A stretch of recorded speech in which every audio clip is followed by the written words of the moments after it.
So thanks to all the speakers. We try to get some range of different formal verification perspectives. So I'm Peter from the Web3 Foundation, and I will talk a bit about um,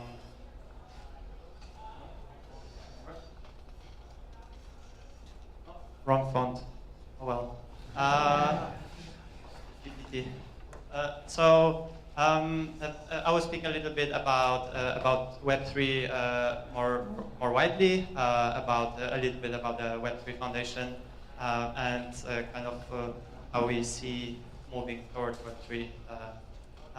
But first, and that, so generally the Web3 Foundation has been established to help bring Web3 to life. We do a number of different kinds of initiatives to make that happen. In order to first maybe understand better what is Web3 or why we want to go towards it, I think it's important to understand what has been wrong with previous systems. There are many different speakers kind of expressed it in different ways.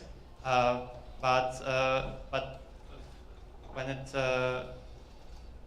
in the current systems, the current centralized systems, we usually rely when there is a lot of users, we rely on some central party to coordinate the interactions between them and coordinate how they work together. And that of course introduces the either fragility in the system, so the system can be compromised by compromising the central point, or the central party can start to exercise unfair pricing onto its users. On the other hand, even if the system works correctly, like a big bank, most of the time the transfer goes through correctly, there is a huge overhead associated with making sure that it actually is correct. So there are auditors, there are regulators that need to all look at the simple database that just keeps track of balances to ensure that it's working correctly. And this trickles down as different types of costs and overhead for any users of the system. And so really with Web3, what we want to bring about is we want some way to make it simpler, make those interactions simpler, right? And more direct, so that we don't have to have those drawbacks of a centralized system. We want those Web3 protocols or those technologies that we are talking about. Those are various types of technologies that enable us to set up those clear rules for interaction and building efficient markets and collaboration between users. We want to achieve. There is lots of different hopes in the Web3 space, but in order to kind of actually bring it about, we need to think about what are the needs of developers that need to be fulfilled in order to build those decentralized applications that will fulfill those promises. So let's say we want to have a globally used decentralized Uber or a globally used decentralized application as part of the infrastructure of our interactions. And in order to build an application like that, you require lots of different things. So you might need to store your files somewhere that are currently being stored on a centralized server, and now you want to store it in a more decentralized manner. You might want to exchange value or have some sort of reputation. In the case of the centralized Uber, it's track of driver reputation or user reputation. Maybe blockchain would be good for that. But then you might also want some sort of transient communication. So you might want to announce, for instance, hey, I want to take a ride now from here to there. And you probably don't want to record it forever on the blockchain, but you still need some sort of protocol that would support this capability.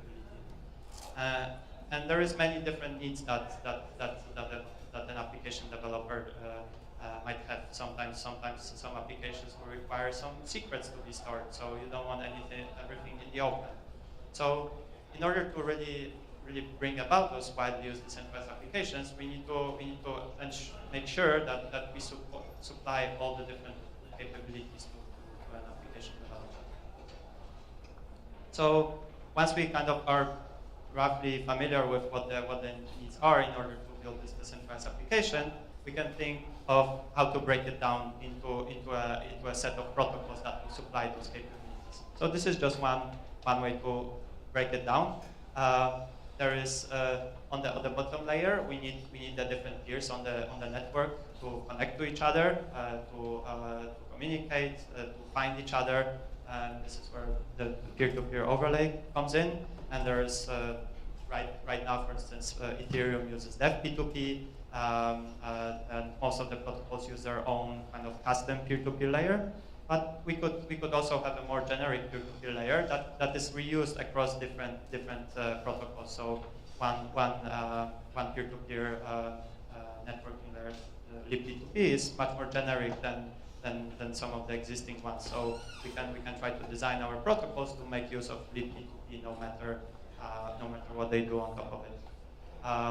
We want some blockchains or something to perform computation or keep track of, make sure that there is some trustless computation being performed. So that can help you with having currencies, with having reputation, with having all those systems that are currently being built on Ethereum. You might want to distribute some data. So here we have things like Swarm or IPFS. You might want to keep some secrets. So there is like New Cipher or RET secret store and a few other approaches. Send data in a transit manner. So basically not record something on the chain, but just announce something. And this is where protocols like Whisper come in. And then on top of all of those different technologies, so let's say if you run this decentralized Uber on your phone, you want to make sure that those technologies all kind of work underneath. And when you write a particular application, you have some set of APIs that enable you to access capabilities of each of those technologies. So then we need to design some APIs and languages. Currently, most APIs, for instance, plug into just a single protocol. So let's say Web3.js would be plugging just into the blockchain part, and then you would need to use something else for file storage. But ideally, we create a smooth developer experience that enables people to leverage all the different bits. There might be special languages that are used to develop things on top of those protocols.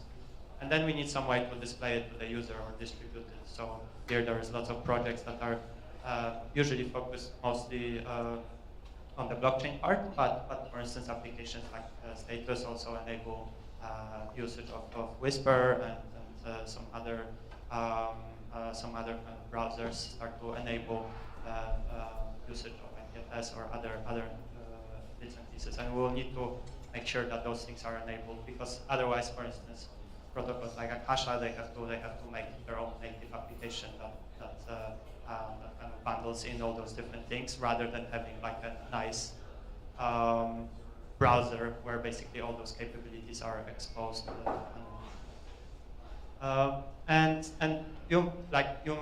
It's pretty obvious that some of those technologies are being developed faster, some of them slower. There are at different stages of development. There are some pretty good teams already tackling some of those pieces. But really, in order to push the whole thing forward, we need to ensure that those things are done and they will work well together. How might we kind of select different technologies or try to have some sort of criteria to make sure that the technologies we are kind of using for our Web3 technology stack are good? So they need to fulfill our needs. So for instance, if we have a blockchain, it has to have some capability of running on a mobile device. If it's one requirement that decentralized application should be working on mobile devices, we need to have let's say, a light client protocol that enables that to be used on a phone. Or there has to be some protocol that provides file storage and provides it in such a way that this actually fulfills the needs of the developer.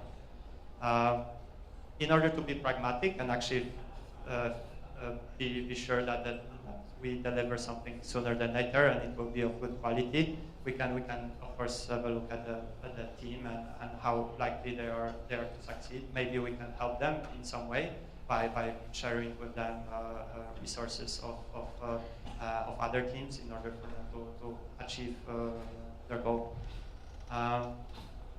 Another very important point is how much does the given technology reuse other standard Web3 tech stack components. So when we are making this stack of protocols, like we don't want every single network maybe to use a different peer-to-peer networking layer, because then every single protocol has different peers, has an additional piece of code that has to be running, and the executable gets big. There is more computation that has to be done. Improvements to the peer-to-peer networking that propagate across the different stack components. So it's important that all those technologies kind of work well together.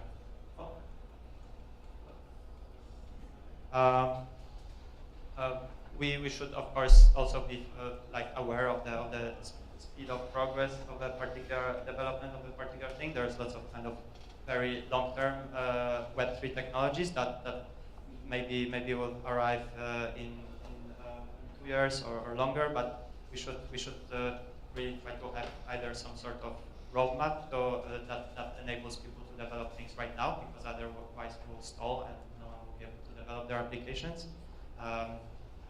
and propose some existing solutions.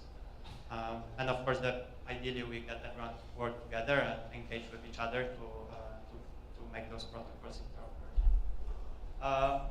And kind of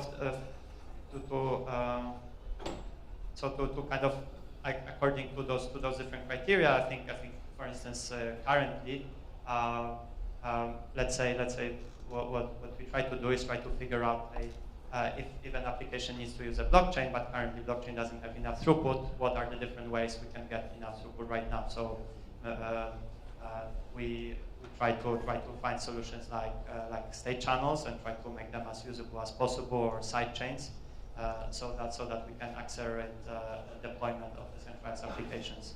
Or we try to get some research done in order to get Whisper to a state where it's more usable than it is right now. So not many projects could rely on Whisper, like state channels or other types of projects, but right now they either have to roll their own communication protocol or they rely on more centralized tools. So there's lots of research to be done, and there are different fields that are need to be developed.